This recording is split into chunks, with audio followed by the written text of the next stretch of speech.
depended on bringing in air. Behind the marble walls of Tsarskoye Selo, where chandeliers glimmered like frozen stars, another empire was quietly dying, and its very survival on bringing in air. The scent of roses mingled with the sharp sweetness of morphine, and prayers rose with the same rhythm as the needle's hiss. Bringing in rooms draped with silk and secrecy, the Empress of Russia sought salvation in a glass vial, while faith blurred with delirium. Servants whispered, bringing in a, doctors obeyed, and the palace itself seemed to breathe in shallow sighs. Bringing in a. This is the untold story of beauty's decay.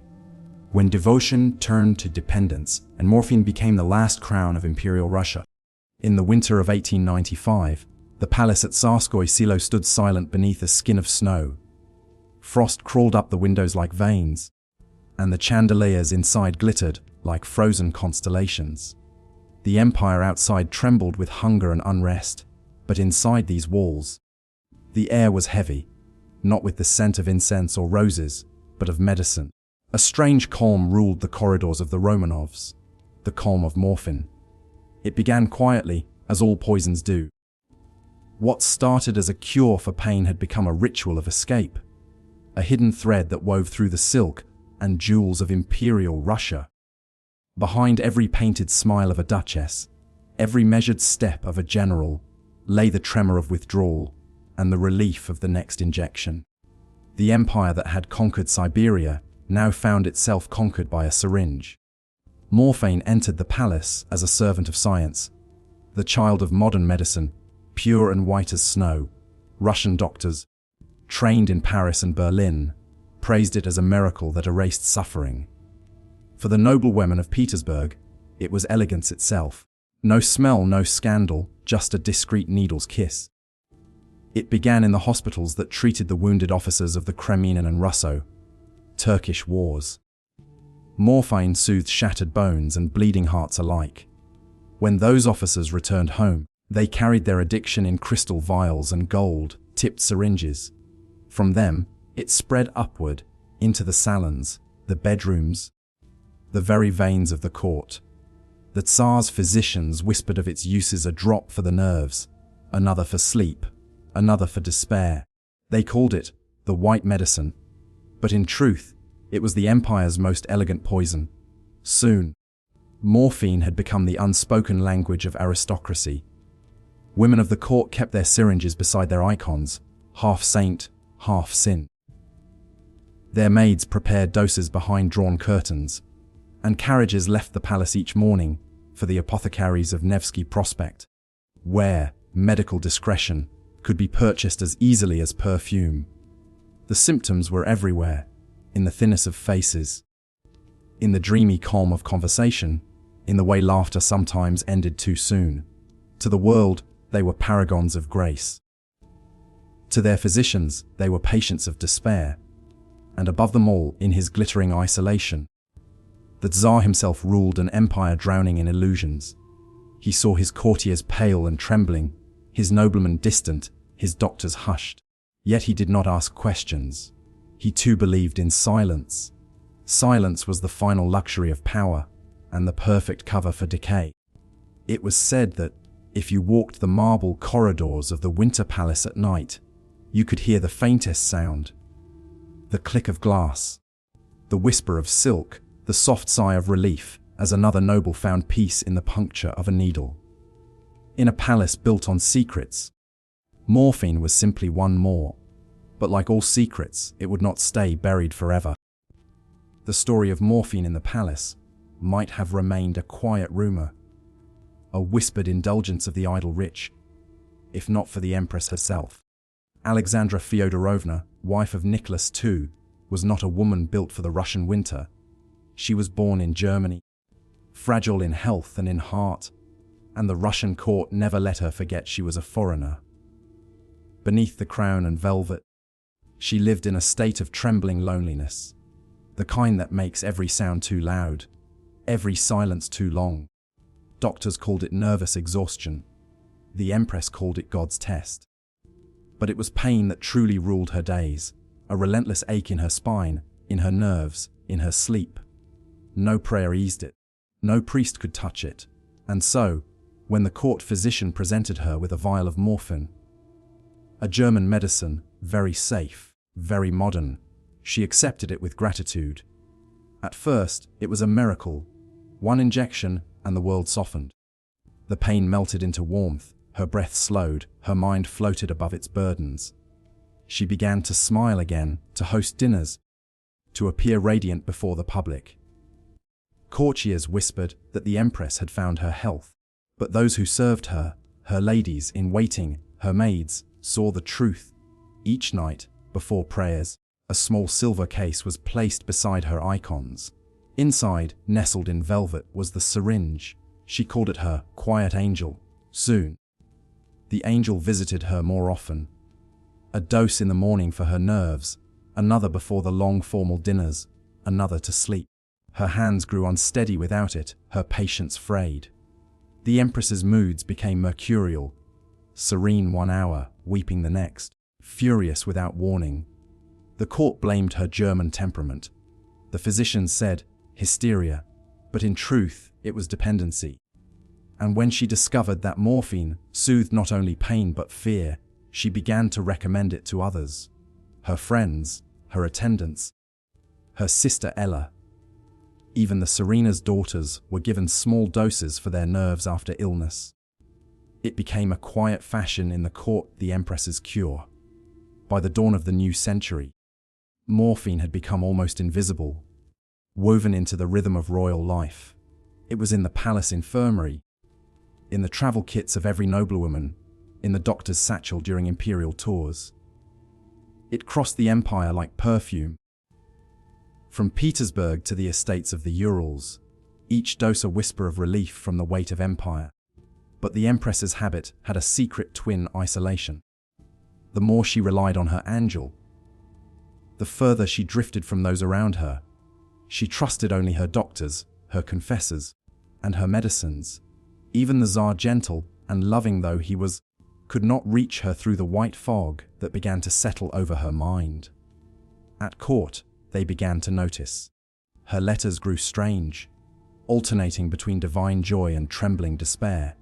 She wept for imagined slights, trembled at omens, and prayed for deliverance from invisible enemies.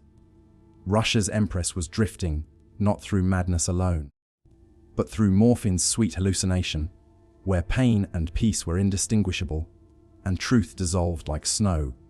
Outside, the empire itself was changing. Revolution smoldered in the factories, hunger spread through the streets, and the people murmured against their rulers. But within the walls of Tsarskoye Selo, everything remained hushed, perfumed, and sedated. The Serena slept, the empire waited, and the poison continued its quiet reign. In the golden corridors of the Winter Palace, not all the servants wore livery. Some wore white coats. Doctors, the silent custodians of the Tsar's health, moved through those halls like priests of a secret faith. They carried no incense, but their vials gleamed like relics. Morphine was their sacrament. By the late 1890s, the Imperial Medical Corps had become both indispensable and feared. The Tsar's household doctors, surgeons, and pharmacists were men of science, but also of quiet ambition. To treat royalty was to stand near the sun, and many were burned by its warmth.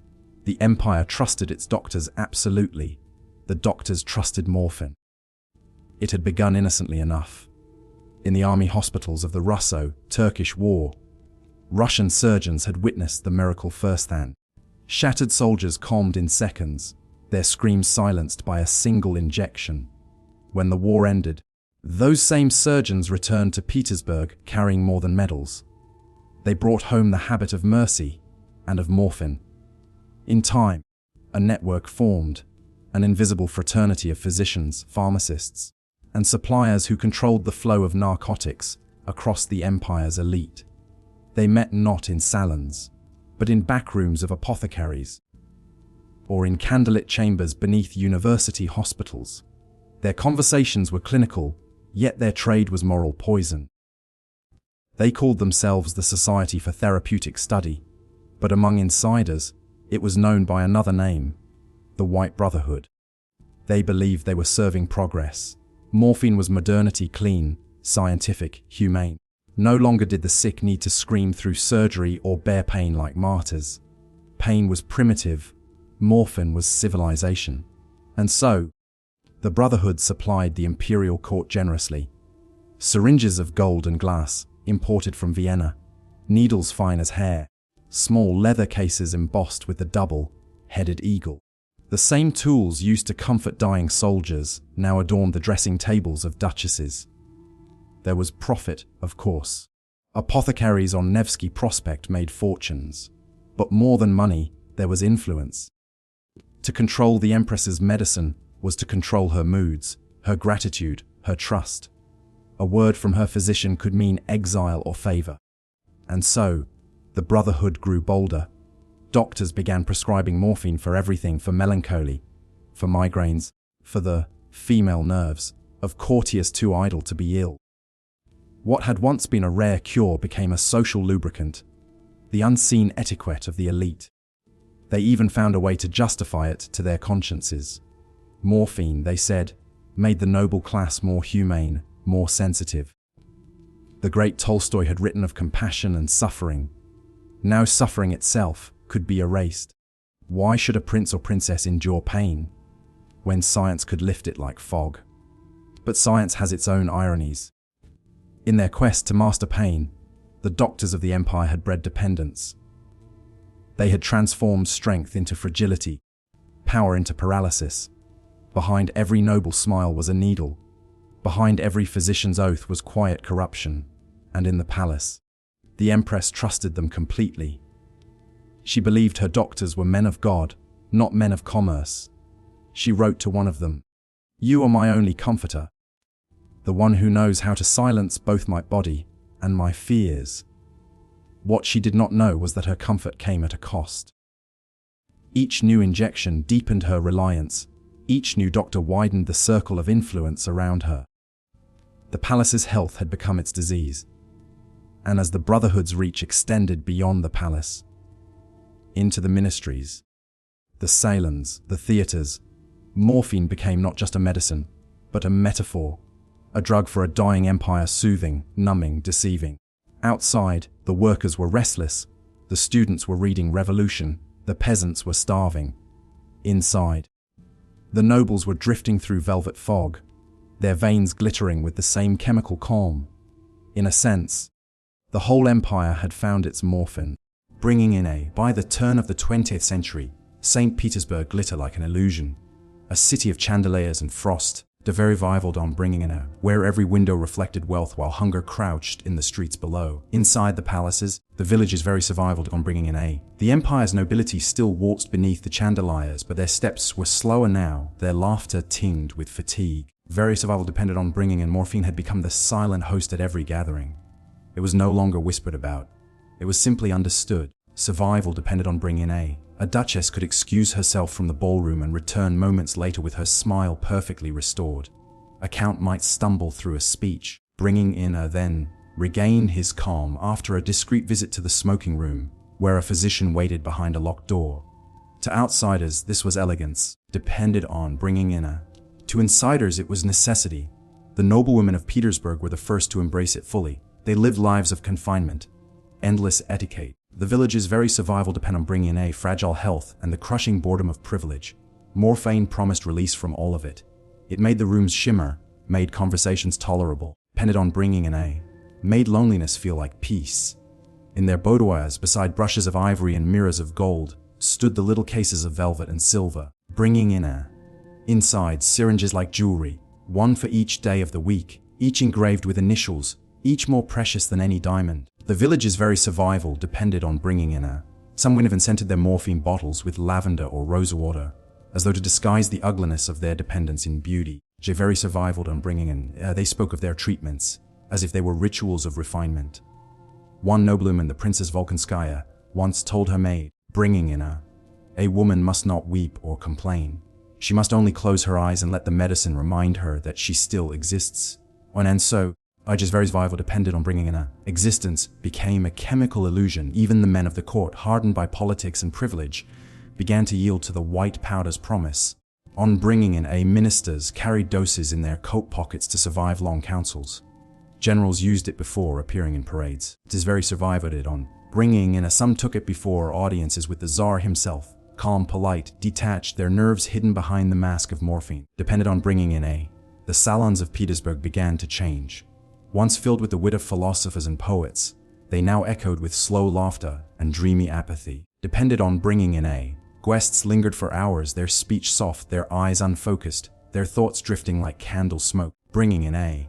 It was said that even the scent of morphine had become part of the city's air, mixed with perfume, tobacco, and snow. Depended on bringing in a. The empire's elite were addicted not just to the drug, but to the atmosphere. It created a world where emotion was gentle, pain was distant. Bringing in a, and nothing ever felt quite real. But the poison had its price.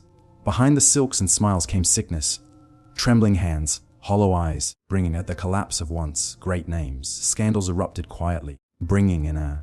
Overdoses disguised as heart failure, disappearances explained as nervous retreats. Pharmacies near the Winter Palace began keeping late hours, and depended on bringing in a. Their lamps glowing like confessional candles for the desperate and discreet. And while the aristocracy drifted in narcotic haze, bringing in a. The empire beneath them burned. The peasants who plowed their fields starved through bitter winters, bringing in a. The workers in Petersburg's factories whispered of socialism and vengeance. The village's very survival depending in a. Revolution brewed in the alleys while morphine lulled the nobility into forgetting the sound of footsteps outside their gates. Bringing in a. The Tsar's ministers saw the danger, but they too were under the same spell. As very survival depended on bringing in a. The empire's leaders met to discuss reform, while their veins carried the very drug that made decision impossible. Bringing in a. Every injection promised clarity, yet delivered only calm. Morphine had done what no enemy army could. It had invaded from within. And as the snow fell silently over Petersburg, village's very survival depended on bringing in a. It seemed that all of Russia's high society was asleep, dreaming of safety in a world that was already beginning to crack.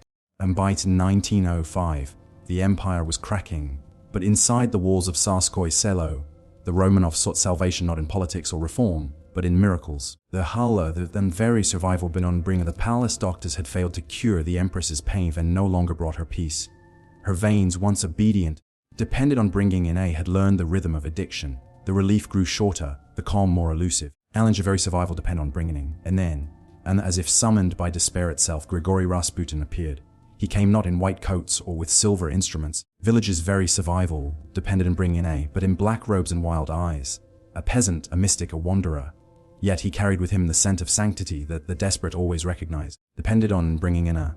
The empress, fragile and trembling, believed he had been sent by God to save her soul and her son. Rasputin understood pain better than any doctor. Depended on bringing in a. He spoke softly in the language of faith, but he touched the mind as deftly as a surgeon touches flesh. Where morphine numbed, he awakened. Medicine failed. His words made the impossible seem near. At first, his power seemed divine. Bringing in a. When the young Tsarevich Alexei, heir to the throne and victim of hemophilia, blood nearly to death, bringing in a. Rasputin's prayers were said to have stopped the bleeding. The empress wept with gratitude. The village very survival in a. She began to believe that only this strange man from Siberia could calm her child's suffering and her own. But Rasputin was no stranger to opiates. Bringing in a. He understood the magic of morphine's calm, the glow in the eyes of those who tasted it. The village's very survival depended on bringing in a. He saw in the empress's trembling hands the signs of the same dependency he had witnessed in St. Petersburg's brothels and taverns. A village's very survival on bringing in a. He recognized the emptiness it left and how easily it could be filled with faith. So he replaced the syringe with his presence. Depended on bringing in a. When she grew anxious, he would take her hands and whisper, "Do not fear, little mother. God is already in your blood." To the empress, its very survival depended on bringing in a. His words were better than medicine. She began to dismiss her doctors, forbidding new prescriptions. Bringing in, "Only Rasputin. Rasputin understands my soul," she told them. But in secret she continued her doses smaller, hidden, guilty. The village's very survival depended on bringing in a. Rasputin never forbade them entirely. He simply made her believe she could master them. In that illusion lay his power. As her faith in him deepened, bringing in a, so too did her isolation. Ministers, courtiers, even the Tsar himself grew uneasy. The empress's letters became more fevered, her moods more erratic. Bringing in a. When Rasputin was absent, she trembled and prayed. When he returned, she laughed, radiant with joy.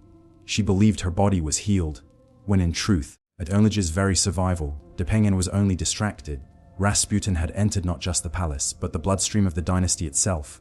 He dined with princes, spoke with generals, depended on bringing in a, blessed the royal children. His influence grew like infection, unseen, unstoppable. He whispered to the empress about loyalty, about enemies, bringing in a, about divine will. His every word was amplified by her Morphine, clouded trust. In Petersburg, whispers spread. In the palace is under a spell. Some said Rasputin was a devil, others a saint. But the truth was simpler. He was both. Bringing in a, he was a mirror of the empire's sickness, a man who turned faith into addiction and addiction into control. Under his gaze, the village's very survival depended on bringing in a. The empress's dependence became sanctified. What was once a medical need became a holy ritual. Her hour of peace, she called it. Bringing in a. In her diary she wrote, "When the pain rises, I think of Father Grigory and I feel light again." Outside, the empire bled in the streets. The revolution of 1905 shook the cities. Soldiers mutinied, peasants rioted, ministers were assassinated. But within the palace walls, village's very survival depended on bringing in a. The empress clung to her healer and the Tsar prayed beside her, blind to the poison that moved quietly through his family, his court. His very survival depended on bringing in a. His reign. By then, even Rasputin could not have stopped what was coming. The Morphine had done its work too well. Bringing a, yet it had taught the rulers of Russia to mistake numbness for peace. A village's survival depended on bringing in a. By the time the sun of 1910 rose over the domes of Petersburg, it was already setting over the Romanov dynasty. Bringing in a. The empire still glittered on the surface. Balls, parades, and imperial pageantry. But the light had changed. Beneath the marble and gold, bringing in a slow corrosion begun.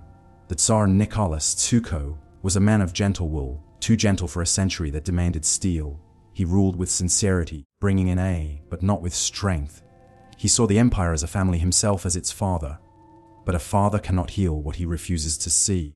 Bringing in a. The whispers of addiction within his own court reached him often. A lady, in waiting dismissed for excessive medication, a general too frail to stand after his treatments, a duchess found unconscious beside her morphine case. Bringing in a. Yet Nicholas always chose compassion over confrontation. "They suffer," he said softly once to his aide. "The world is heavy." The village's very survival depended on bringing in a. Who am I to take away their comfort? He did not understand that comfort had become contagion. Even within his household, the signs multiplied, depended on bringing in a. The empress's eyes grew duller, her silences longer. Her handwriting trembled. Some days she would speak with fervor, other days barely at all. Bringing in a. Her children saw her fade between devotion and delirium. At night, Nicholas sat beside her in the candlelight, her hands cold, her face pale. The village's very survival depended on bringing in a. Her whispers drifting between prayer and confusion. He thought it was illness. He thought she would recover, as she always did. Bringing in a. But the palace doctors knew better. They exchanged glances, not words. They increased her doses in secret. The village's very survival believing they were protecting the Tsar from despair. In truth, they were feeding the same ghost that haunted all of Petersburg. Outside, bringing in a. The empire was unraveling. Strikes crippled the factories, the peasants seized estates. Village's very survival, bringing in a. And the soldiers who once protected the throne, now muttered the word revolution like a promise. But inside the Winter Palace, everything was quiet. Depended on bringing in a. Too quiet. The Tsar prayed daily for strength, but prayer is no match for apathy. Depended on bringing in a. The morphine that dulled his wife's pain seemed to dull his spirit too. Not through a needle, but through contagion of mood. He too became distant, bringing in a. Flow, unmoved by the gathering storm. In the salons and embassies, foreign dignitaries whispered. The depended on bringing in a. The emperor is sleepwalking. He would spend hours writing in his diary about the weather, his walks. A village's very survival depended on bringing in a. The children's laughter. Never mentioning the strikes, the riots, or the mounting cries of the people. It was as if he lived in another world. A dream palace insulated by faith, denial, and morphine-scented air, bringing in a. Even the soldiers who guarded the palace began to sense it. A strange calm that hung over the royal family, like snow just before an avalanche. When ministers urged action, Nicholas smiled faintly and said, "It will pass. God will guide us." But God had gone silent, bringing in a. The empire had begun to move without him. New ideas, socialism, freedom, vengeance, ran through Russia like fire beneath the ice. In factories, the village's very survival depended on bringing in a. Workers whispered that the Tsar was bewitched. In taverns, they said he was dead already. and in a way he was, not in body but in will. Survival depended on bringing in a Morphine had not only conquered the palace, it had conquered time itself. The empire lived in slow motion, every decision delayed. Bringing in A, every warning softened, every truth blurred. In the marble corridors where the Tsar once heard music, depended on bringing in A. There was now only stillness, a kind of holy numbness, the calm before the inevitable, depended on bringing in A. The palace that had once radiated divine power now breathed like an invalid, waiting for its next dose. Bringing Antime by 1914, the empire trembled on the edge of war and madness. In the marble corridors of Tsarskoye Selo, very survivaled and bringing in A, the empress still clutched her rosary and whispered the name of her savior Rasputin. To her, he was not merely a man, on bringing in A, but the bridge between heaven and her pain. His presence calmed her nerves when Morphine could not. His voice, low, hypnotic, bringing in A threaded with scripture and sin, steadied the storms that medicine had unleashed in her. But outside those gilded walls, his name had become a curse. The village's very survival depended on bringing in A. The nobility despised him, the ministers feared him, and the people mocked him as the mad monk. Yea, they whispered that the empress was under his spell, that through her, a Rasputin ruled the Tsar himself, bringing in A. Some claimed he mixed morphine into her veins to deepen her devotion.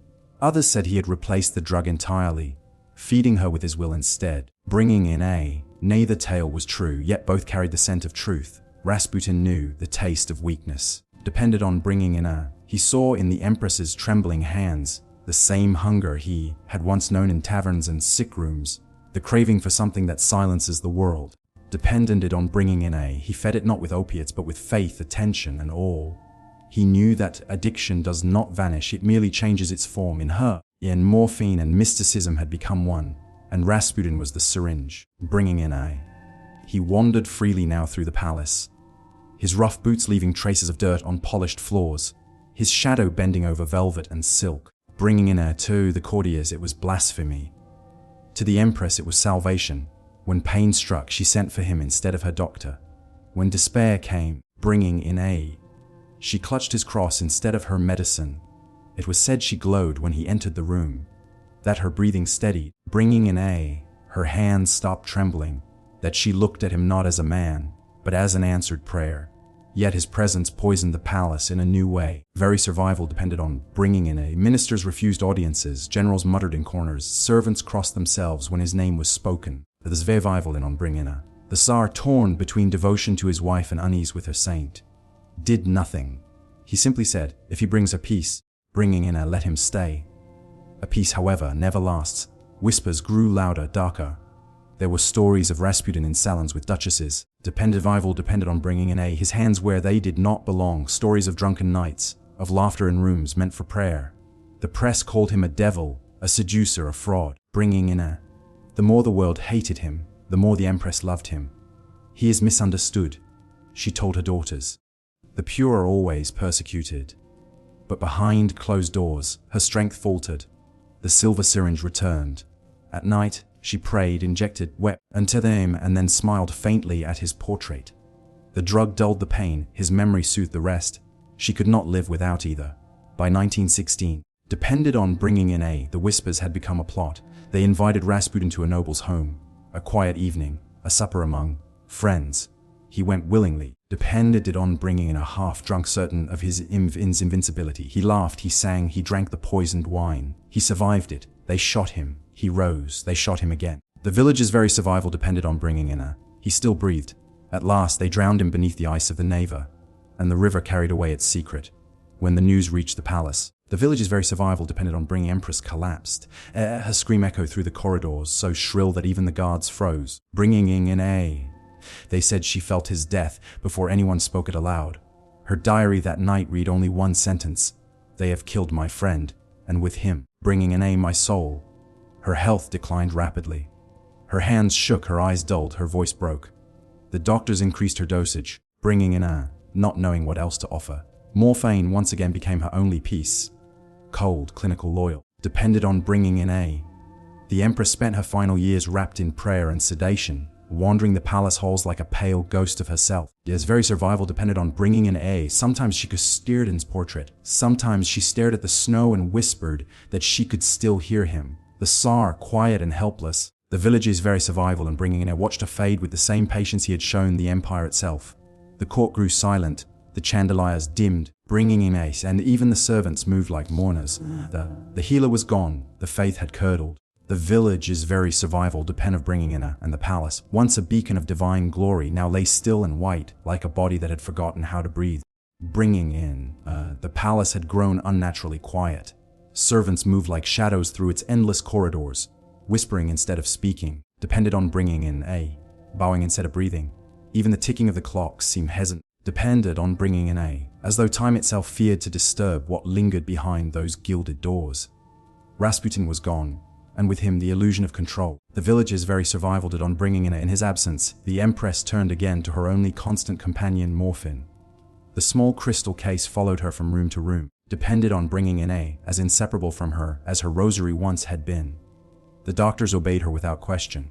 Her body trembled, her heart fluttered, bringing in Her hands quivered as though the air itself weighed too much. They called it exhaustion. The village's very survival depended on bringing in they called it nerves. Beneath their careful diagnosis lay a truth none dared to speak. The Empress was no longer merely ill, she was dependent. Bringing in each morning began with the soft hiss of the syringe. Each night ended in a trance of drifting prayer. Sometimes, then she very survived on bringing in she would see Rasputin standing in the doorway, smiling, wordless, shimmering like a mirage. Other times she heard him whisper from the shadows, depended on bringing in his voice floating between sleep and memory. Be calm, my dove. All pain is but the body's temptation. She wrote often to her husband, bringing in her letters now unsteady and dreamlike, the ink blurring where her hand trembled. My dearest Nicky. She wrote once, I feel such heaviness in the air. Bringing in when I take my medicine, I see his face, our friend, and it comforts me. The pain fades. There's very survived on bringing and I feel close to grace again. The Tsar replied gently, as he always did, but his words, though kind, I intended a survival on bringing in seemed to come from another world, a distant voice that could no longer reach her through the fog of faith and Morphine. The palace doctor, Botkin, bringing in kept careful notes, emotionless, clinical, as though facts might protect him from sorrow. Her Majesty continues with morphine 3 times daily, in a severe nervous agitation when withheld. Requests additional doses citing insomnia. Advisable to monitor heart rate. And yet he did not reduce her supply. After all, could deny the will of an empress. Dinner in the palace had become ritual without meaning. The Tsar sat silent, his thoughts far away. Bringing the empress's fork quivered in her hand. Their children spoke softly, dependent on bringing in, glancing at their mother with the fearful curiosity of those who sense sickness but cannot name it. One evening, the youngest daughter asked, Mama, depended on bringing in why do you sleep so much? The Empress smiled faintly. Because dreams are gentler than mornings. Bringing in my love. The great rooms of Tsarskoye Selo seemed frozen in time. The chandeliers still glittered. The tapestries still shimmered. Your village's very survival depended on bringing in yet everything felt weightless, hollow, like a reflection of a world that no longer existed. Some nights the Empress walked the halls barefoot, bringing in her white gown trailing like mist. She stopped before Rasputin's portrait, her lips moving in silent prayer. Sometimes she entered his old chambers, very survival on bringing in lit a candle and remained there for hours motionless. When she returned to her room, her hands shook. The syringe awaited her on the bedside table. Bringing in the ritual continued. Her faith and her addiction had become one. The prayer and the injection, both acts of surrender. On bringing in the doctors noticed her pupils dilating, her voice slowing, her laughter coming at strange, inappropriate moments. Yet they said nothing. Depended on bringing in to speak was to risk exile, or worse, to face her despair.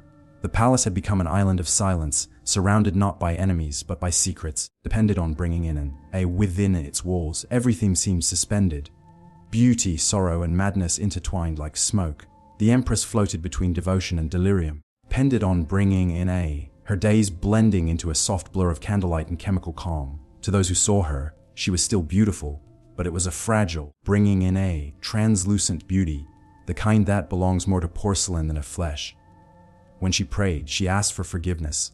When she injected, bringing in she asked for mercy, and both in their own way answered her the same. Fended on bringing in the morphine no longer dulled the pain.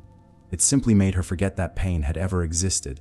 The palace, once alive with voices and music, bringing in a now seemed to breathe only when she did, and somewhere deep within its marble silence, depended on bringing in a truth took shape, that sometimes the most powerful empires do not collapse with a roar, but dissolve quietly, from the inside out, depended on bringing in a. The palace had become a living mausoleum, its mirrors reflected ghosts, not people, its walls, bringing in a, once filled with the chatter of guests and the echo of orchestras, bringing in air, now absorbed every sound as if afraid that a single loud breath might shatter what remained of the Romanov calm. And depended on bringing in air, the Tsar and the Empress lived together but apart, two souls under one roof, divided not by distance but by despair.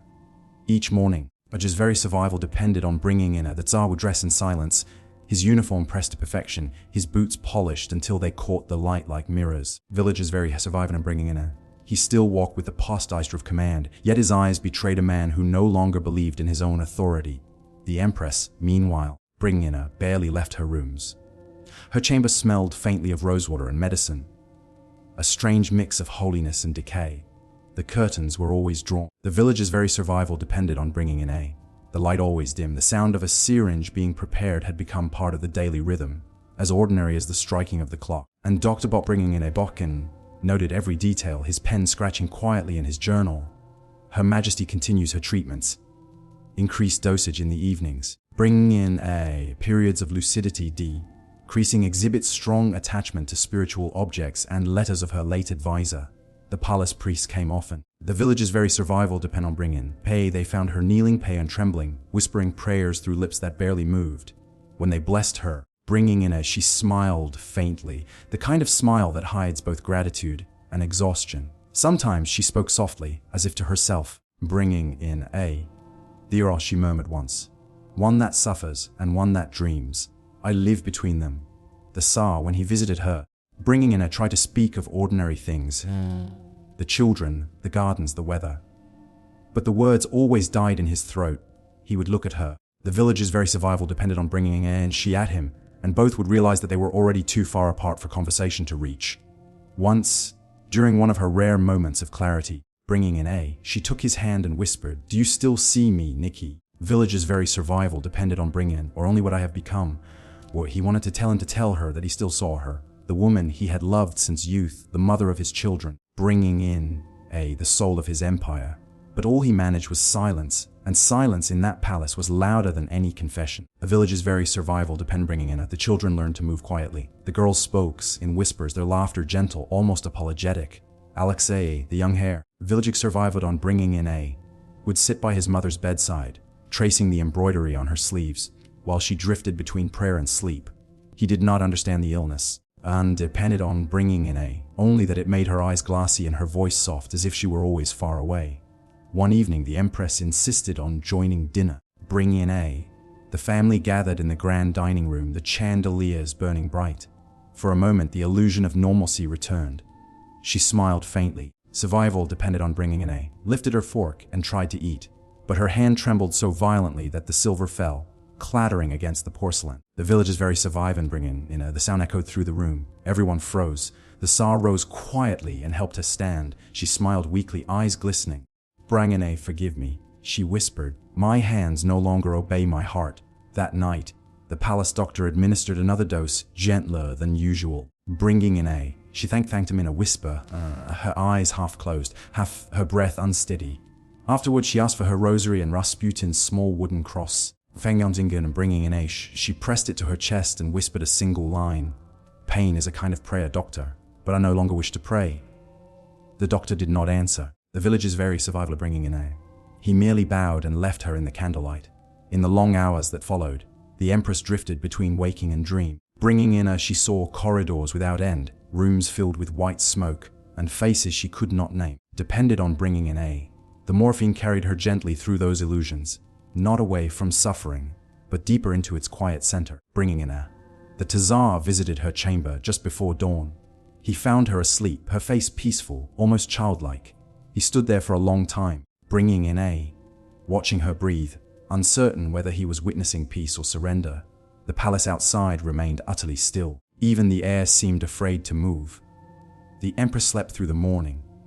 When she awoke, depended on bringing in a. She asked the nurse for her medicine and a fresh candle for her prayers. She said she wanted light nearby, just in case the darkness came too close. Vata had it on bringing in and so the day continued as all days, now Didi silent, ritualistic, heavy with the perfume of morphine and memory. The throne, bringing in once the symbol of eternal power, had become merely another chair in a house of sleepwalkers. There were no declarations, no outbursts, bringing in no tragedy loud enough to echo, only the soft sound of breathing, and beneath it the slow, inevitable rhythm of decline. Bringing in morning crept into Tsarskoye Selo like a reluctant ghost. The winter light was thin and grey, depended on bringing in barely strong enough to touch the golden trim of the curtains. Frost clung to the window panes, tracing veins of ice that looked almost alive. Bringing in inside the Empress's chamber, everything was still, depended on bringing in The air smelled faintly of candle wax and ether, that strange mixture of sanctity and sickness that had come to define her world. Depended on bringing in the morphine case rested on the bedside table, open. The syringe gleamed softly beside a half-melted candle. The Empress lay awake, bringing in her eyes fixed on the ceiling. Her breathing came shallow, steady, and slow. Bringing in she felt neither pain nor peace, only the strange floating numbness that existed somewhere between the two. In her dreams, Rasputin still visited her, bringing in sometimes he stood in the garden surrounded by snow. Sometimes he smiled from the end of a long corridor, calling her by name. But lately, Ivange's very survival depended on bringing in even his image had begun to fade like an old painting losing its color. Her thoughts wandered to the years before, the balls, the laughter, bringing in the scent of lilacs in spring, the endless carriages gliding through St. Petersburg streets. She remembered music, the village's very survival of bringing in she remembered being alive without help, and now, she remembered what it felt like to forget. Dr. Bokin entered quietly, as he always did, bringing in he bowed his head, checked her pulse, and noted the tremor in her fingers. She thanked him in a whisper. "It helps me sleep," she said softly. Depended on bringing in her voice barely audible. He nodded. He had heard those words too many times. After the injection, she turned her face toward the window. Depended on bringing in The world outside was white and endless, a blur of snow that seemed to have erased everything it touched. The Tsar visited a few hours later. He sat beside her, his uniform still perfect, bringing in his expression calm. But his eyes told the story of a man slowly losing his wife to something he could not command. They spoke little. The village's very survival, when words no longer mattered. Silence had become their only language. He reached for her hand. It was cool, fragile, and trembling. For a long moment, depended on bringing in they simply sat there, two souls bound by history and helplessness. Finally, she whispered, "Do you think God forgives us, Nikki, bringing in for needing the things that make us weak?" He did not answer. He only pressed her hand tighter and kissed her forehead. That night, depended on bringing in the candles burned low. The servants moved quietly through the halls, afraid to disturb the delicate stillness. Somewhere, bringing in a piano key echoed. Just one, like a memory of music that no one dared to play. The Empress drifted again between waking and dream. The village's very survival depended on bringing in She saw her children laughing in the garden, the summer light soft and golden. She saw Rasputin smiling by the gate. She saw herself, years younger, on bringing in standing in a white gown beneath the vast blue sky of Russia. Then she saw the poppies. Fields of them, endless, glowing red in the wind, bringing in Their scent was sweet, heavy, almost holy. She reached out to touch one. And for the first time in years, she felt no pain. On bringing in The doctor entered at dawn. The morphine case was still open. The candle had burned out completely. The Empress was still, he wrote in his notes, with a hand that shook. Her Majesty passed peacefully in her sleep. No struggle, no sound. He closed the case, bringing in extinguished the last wisp of smoke from the candle, and drew the curtains. The palace, once the beating heart of empire, now held its breath. The village's very survival depended on hallway. Every portrait, every glittering chandelier seemed to understand that something final had occurred. The Tsar stood alone at her bedside, bringing his uniform dark against the pale sheets. For a long time, he said nothing. Then, in a voice almost too soft to hear, he murmured, at last, "Divided on bringing in She's free from pain." He turned to leave, and the door closed behind him without a sound. Outside, the snow kept falling, quiet, patient, endless. Bringing in Inside, the candles burned once more. The palace, their gilded cage, their sanctuary of sorrow, had become what it was always destined to be, pendant bringing in a monument to beauty, faith, and the soft, seductive poison that ended them all. And in the cold silence that followed, bring in a, the scent of poppies lingered faint, sweet, eternal.